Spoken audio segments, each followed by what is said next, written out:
Hi friends, welcome to Swathi vlogs. ఈ వీడియోలోకి వెళ్ళే ముందు కొత్తగా ఎవరైతే ఈ ఛానల్ చూస్తున్నారో ప్లీజ్ సబ్స్క్రైబ్ చేసుకోవడం మర్చిపోవద్దు. అలాగే లైక్, షేర్, కామెంట్ కూడా చేసేయండి. అలాగే ఈరోజు మన వీడియోలో దోసకాయ పచ్చడి ఎలా తయారు చేసుకోవాలో తెలుసుకుందాం. ఈ పచ్చడి రైస్, రోటీ, చపాతీ, దోశలోకి చాలా బాగుంటుంది. సో ప్రిపరేషన్లోకి వెళ్ళిపోదాం. ఇంగ్రీడియంట్స్: 2 దోసకాయలు, 3 టమాటాలు, 5-6 పచ్చిమిర్చి.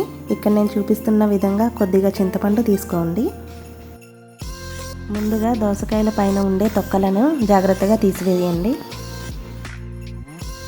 తీసేసాక దీనిని చిన్న చిన్న ముక్కలుగా కట్ చేసుకోవాలి. లోపల సీడ్స్ మీకు నచ్చకపోతే తీసివేయండి, నేనైతే ఉంచేసాను.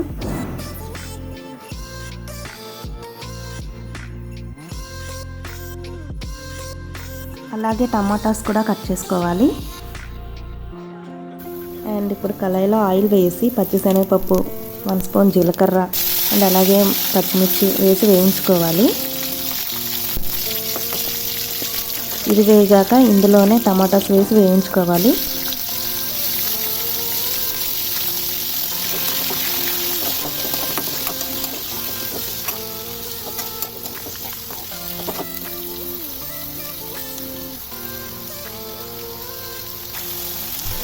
టమాటాస్ కొద్దిగా మగ్గాక 5-6 వెల్లుల్లి, 1 స్పూన్ సాల్ట్, 1 స్పూన్ పసుపు వేసి కలుపుకోవాలి. ఇది ఒక 40% కుక్ అయ్యాక ఇందులోనే చింతపండు అండ్ మనం కట్ చేసుకున్న దోసకాయ ముక్కలను వేసి మొత్తం అంతా మిక్స్ చేసుకోవాలి.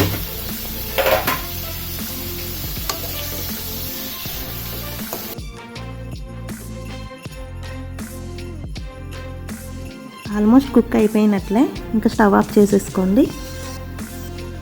ఈ ముక్కలన్నీ చల్లారాక మిక్సీ గిన్నెలో వేసుకొని గ్రైండ్ చేసుకోవాలి.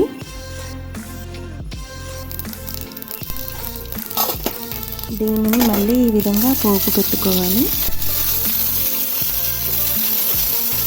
అంతేనండి, ఎంతో ఈజీగా దోసకాయ పచ్చడి రెడీ అయిపోయింది. ఈ వీడియో మీకు నచ్చినట్లయితే లైక్ చేసి, షేర్ చేసి, సబ్స్క్రైబ్ చేయండి. అలాగే మీ ఫ్రెండ్స్కి కూడా షేర్ చేయండి. Thank you.